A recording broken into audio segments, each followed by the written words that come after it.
Hi and welcome back to my channel. My name is Emily and I make videos about motherhood, minimalism and Montessori. If you're at all familiar with the Montessori method, you'll know that a key principle is to allow children opportunities to become independent. And if you've ever had a toddler, you'll be very familiar with the phrase, I do it myself. Part of cultivating a Montessori home is providing spaces that allow kids independent access to the things that they need and the opportunities to learn to do things by themselves. Today I'm going to take you through our kitchen and dining area and show you how we've set the space up so that our 3-year-old and 1-year-old can access things independently and provide opportunities for them to learn to do things all by themselves. Okay, we are going to begin with our kitchen area and we're going to show you how we've set things up for the kids to access.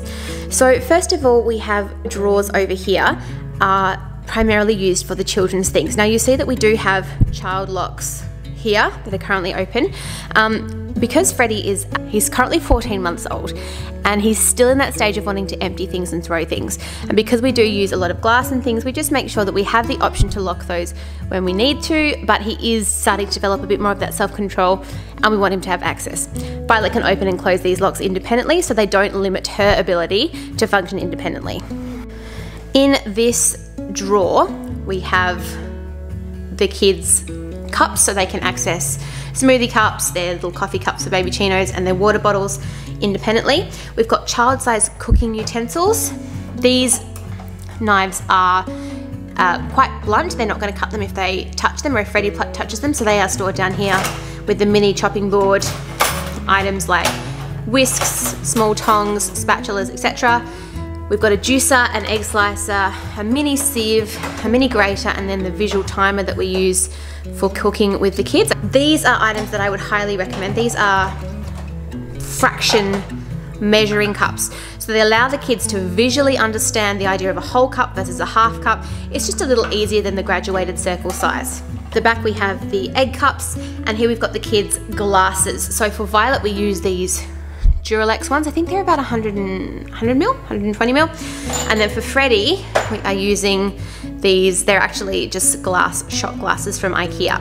And then we have just some small jugs. This one doesn't have a brand name. That one I think came from my mum's kitchen, and then that one's Primo. Again, nothing particularly expensive. They're just little milk jugs. Using china and glass allows the kids to develop some control of error, because obviously if something does drop and break, they learn that there's a bit of a consequence and they do have to be careful. In this next drawer, part of it's just usual kitchen-y things, we have the kids' cutlery tray. You'll notice that this is proper silverware, it's not plastic. These are just the IKEA sets, and then this is Toddler, which is the set that I brought for the first cutlery because it allows an easier fist grip for a baby.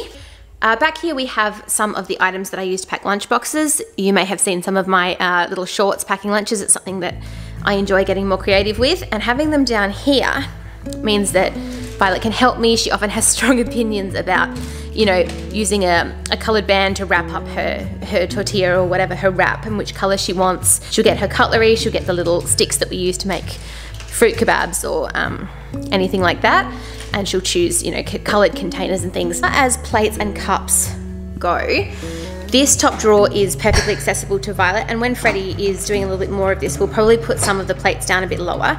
These are Corelle, so they are a type of reinforced glass, I believe, but they're still sort of real as opposed to kiddie plastic.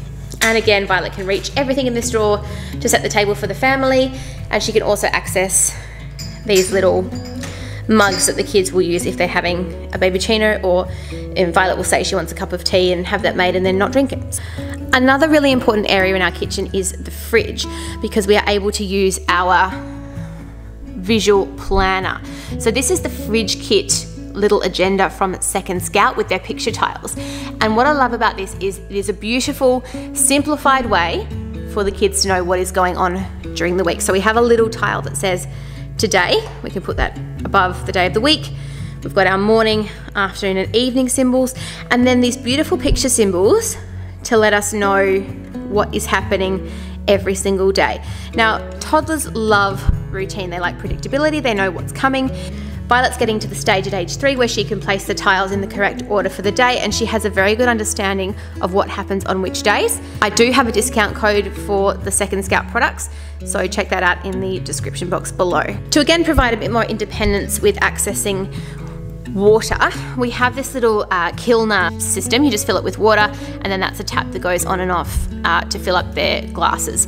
It's quite a learning curve to learn to pull the tap back across properly, and so you always do want to make sure you've got a towel at the ready to clean up any spills, but again, part of the learning process. Hanging at child height in here, we've got the bibs, Violet's little apron. It says sous chef Violet on it, and for a while she was calling it her sous chef instead of her apron, which was adorable. Food is an area that can be a bit of a bone of contention when discussing what is or isn't Montessori. To be clear, Montessori is an education method. There's not a list of instructions for what a Montessori home should look like. Some people take the idea of Montessori and independence to mean that kids can have free access to food at any time, and I personally take issue with that for a number of reasons. Firstly, I don't think it's ideal for kids to graze all day, and secondly, a lot of those snacks tend to be very processed and a lot of individual packaging, which we try to limit. So what we've got here are items that we use as snacks, and they are all accessible. So they can take down a jar, they can open the jar, and they can serve it out. However, they need to ask permission. We'll have a choice of maybe 2 or 3 options. And we talk a lot about, you know, this has got protein for your body, this has got good fats for your body. So making sure that they do have a lot of balance and it's not just eating, you know, 7 kilos of crackers. Interested in hearing more about how we balance that? Feel free to look up the idea of division of responsibility. I'll put a link down below.